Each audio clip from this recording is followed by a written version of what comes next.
መጽሐፌን ቀጠልኩኝ። የዕብራውያን መልእክት። የዚህ ደብዳቤ ጭብጥ ክርስቶስ ከምንም ነገር በላይ ይሻላል የሚል ነው። ክርስቶስ ከመላእክት ይሻላል፣ ከሙሴ ይሻላል፣ ከካህናት ይሻላል። ስለ እምነት ልንገራችሁ።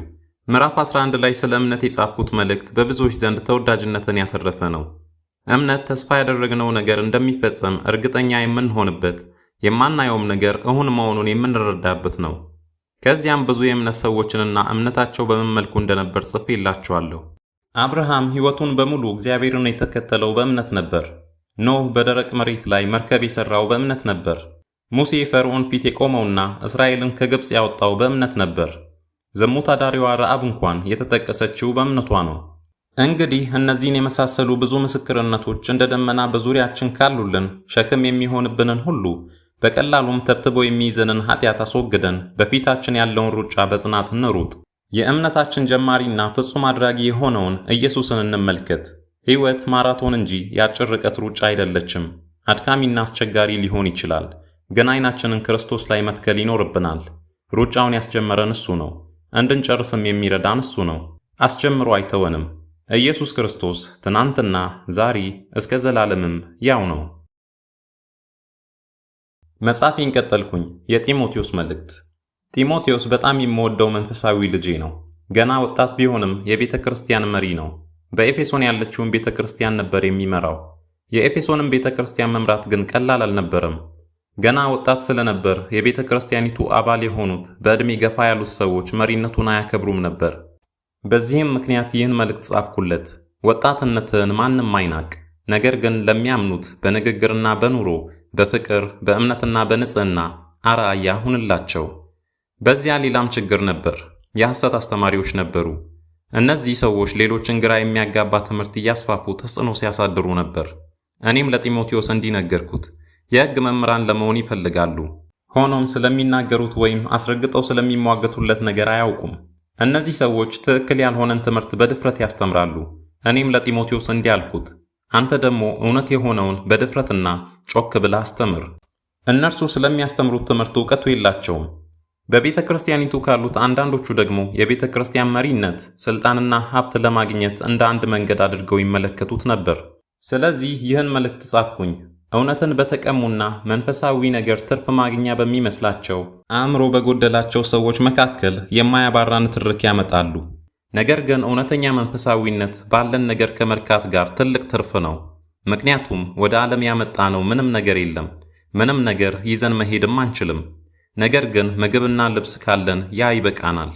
ባለጠጋ ለመሆን የሚፈልጉ ግን ወደ ፈተናና ወደ ወጥመድ እንዲሁም ሰዎችን ወደ መፍረስና ወደ ጥፋት ወደሚያዘቅጠው ወደ ብዙ ከንቱና ክፉ ምኞት ይወድቃሉ።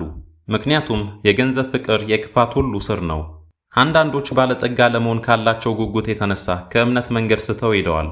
ራሳቸውንም በብዙ ስቃይ ወግተዋል። ቀጥሎም ሁለተኛውን መልእክት ጻፍኩኝ። ይህ መልእክት ነገሮች እየጠነከሩ እንደሚሄዱና ጢሞቴዎስም እንዲበረታ ልመክረው እናም ላስጠነቅቀው የጻፍኩት ደብዳቤ ነው። እንዳይፈራና እንዲበረታ እንዲያልኩት እግዚአብሔር የኃይልና የፍቅር ራስንም የመግዛት መንፈስ እንጂ የፍርሃት መንፈስ አልሰጠንም። ጢሞቴዎስ ለሚያደርገው ሁሉ መጽሐፍ ቅዱስ ላይ እንዲደገፍም አሳስብኩት። ቅዱሳት መጻሕፍት ሁሉ የእግዚአብሔር መንፈስ ያለባቸው ናቸውና ለማስተማር፣ ለመገሰጽ፣ ለማቅናት፣ በጽድቅ መንገድ ለመምከር ይጠቅማሉ። ከዚህም ሁሉ በኋላ እኔ የምሄድበት ጊዜ ስለደረሰ ይህንን ጻፍኩኝ። እኔ እንደ መጠጥ ቁርባን መሥዋዕት ለመፍሰስ ተቃርቤያለሁ። ተለይቼ የሚሄድበት ጊዜ ደርሷል። መልካሙን ገድል ተጋድያለሁ፣ ሩጫውን ጨርሻለሁ፣ ሃይማኖትንም ጠብቄያለሁ። ወደፊት የጽድቅ አክሊል ተዘጋጅቶልኛል። ይህም ጻድቅ ፈራጅ የሆነው ጌታ በዚያ ቀን ለእኔ ይሰጠኛል። ደግሞም ለእኔ ብቻ ሳይሆን የእርሱን መገለጥ ለናፈቁት ሁሉ ነው።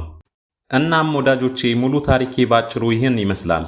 ከአሳዳጅነት ወደ ሰባኪነት፣ ከሕግ ሰው ወደ ጸጋ ሰው፣ ከራስ እስረኛ ወደ ክርስቶስ እስረኛ። ትልቅ ለውጥ ይመስለኛል።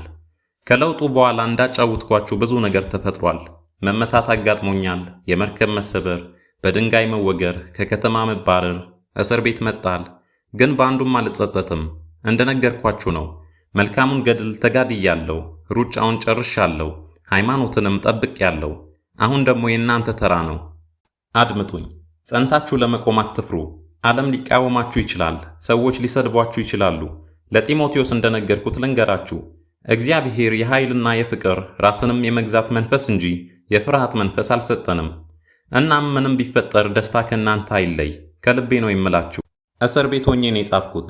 እኔ እንደዚህ ማለት ከቻልኩ እናንተም ትችላላችሁ። ሁልጊዜ በጌታ ደስ ይበላችሁ። ደግሜ ላለው ደስ ይበላችሁ። የእኔ ድፍረት፣ ጥንካሬ፣ ዕውቀቴ ወይም ያለሁበት ሁኔታ ይመስለኝ ነበር። አሁን ግን በእርግጠኝነት እነግራችኋለሁ፣ ለእኔ መኖር ክርስቶስ ነው፣ ሞትም ማትረፍ ነው። ያለችኝ ጊዜ አጭር ናት፣ ተስፋዬ ግን ዘላለማዊ ነው። አክሊል ይጠብቀኛል። ለእኔ ብቻ ሳይሆን የእርሱን መገለጥ ለናፈቁት ሁሉ ነው። ስለዚህም እስከ መጨረሻው ጽኑ። የጌታ ጸጋ ከእናንተ ጋር ይሁን። ወንድማችሁ ጳውሎስ